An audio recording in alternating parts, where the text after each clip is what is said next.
महाराष्ट्र के अंदर महायुति गठबंधन, पूरे देश के अंदर एनडीए कार्य कर रहा है।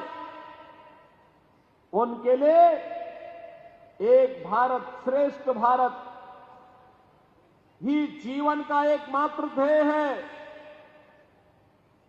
बिना भेदभाव के शासन की योजना हर गांव, हर गरीब, हर किसान, हर नौजवान, हर महिला को देने के लिए वह प्रतिबद्ध है।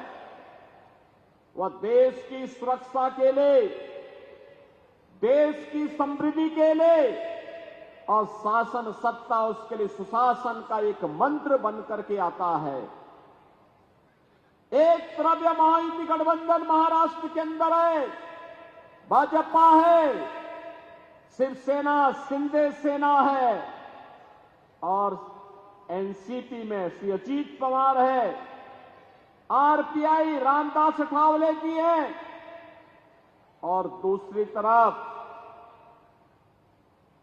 न नीति है, न नैतिक बल है, न निर्णय लेने की सामर्थ्य है। ऐसा महाअगाड़ी गठबंधन जो देश के साथ धोखा कर रहा है, धोखा।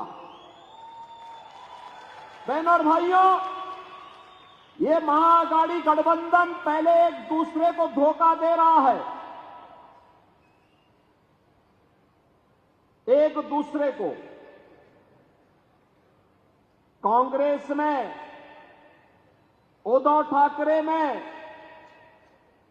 और पवार साहब में आपस में ही एक नूरा कुश्ती चल रही है, कौन किसको कितना मात दे देता है। और बहनों और भाइयों, उसके माध्यम से पहले ये अपने आप में आपस में धोखा देंगे, फिर हिंदू समाज को धोखा देंगे और फिर देश को ही लोग धोखा देंगे। आप मुझे बताइए, कांग्रेस का तो इतिहास ही भारत के साथ धोखा देने का रहा है। याद करिए, अगर कांग्रेस का नेतृत्व 1947 में चाहता तो देश कभी विभाजित नहीं होता, कभी विभाजित नहीं होता, भारत का विभाजन नहीं होता तो पाकिस्तान नहीं बनता।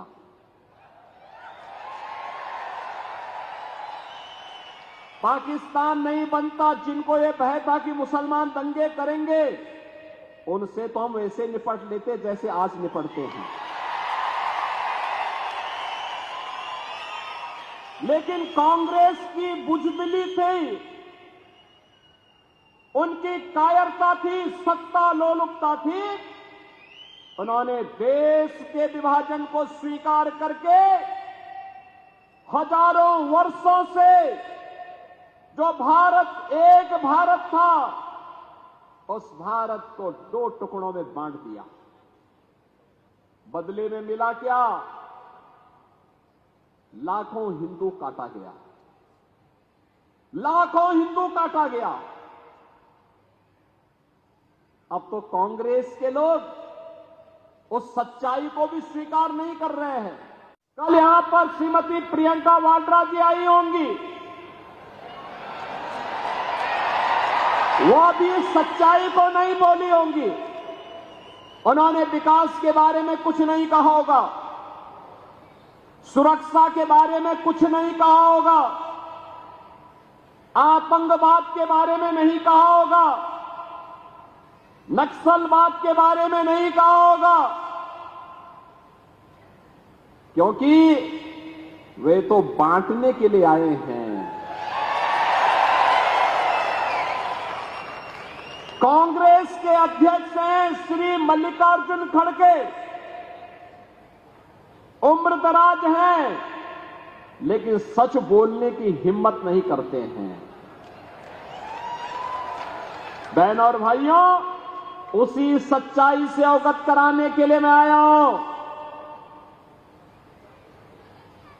मल्लिकार्जुन खड़गे जी का गांव आज के कर्नाटक के बीदर जनपद में बारावती गांव है। और बारावती गांव को 1947 में हैदराबाद के निजाम के रजाकारों ने जला दिया था।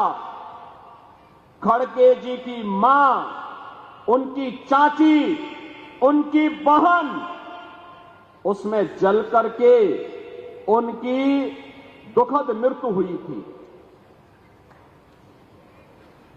और जब मैं इसी के बारे में कहता हूं कि बटोगे तो कटोगे, तो खड़गे जी को बुरा लगने लगता है। खड़गे जी, सच्चाई को स्वीकार करिए, जनता जनार्दन के बारे में सच बताइए कि निजाम था कौन, ये निजाम था कौन और इसके रजाकार थे कौन, जिन्होंने निर्ममता पूर्वक हिंदुओं का कत्लेआम किया था। क्यों नहीं आप उस सच्चाई को जनता के सामने रखते हैं?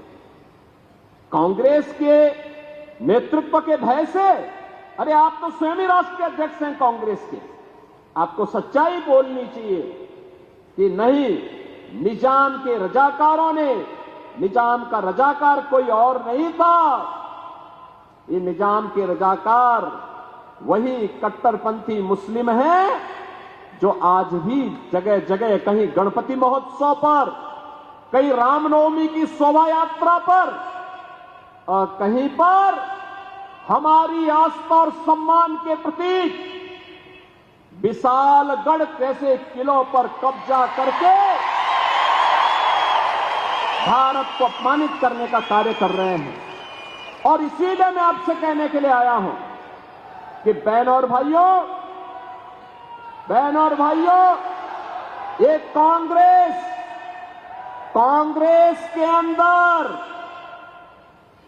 अंग्रेजों का ही जीन्स आया है और इसीलिए कह रहे हैं, बांटने की राजनीति कर रहे हैं। ये महाअघाड़ी गठबंधन बांटने की राजनीति कर रहा है।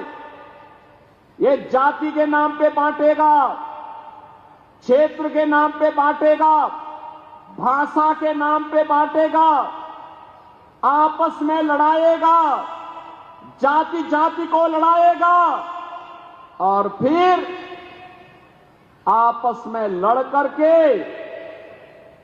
और फिर उन्हीं रजाकारों को, जो कभी निजाम के रजाकार के रूप में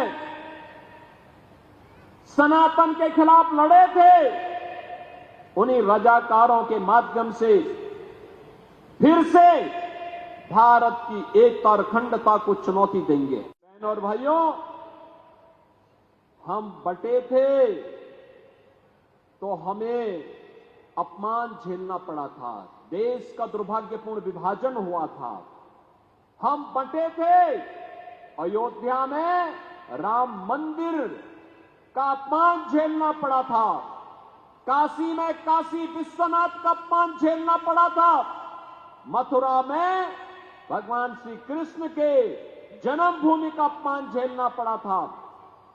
और जब डबल इंजन की सरकार एक साथ काम करनी प्रारंभ की तो 500 वर्षों की समस्या का समाधान अयोध्या में हुआ है।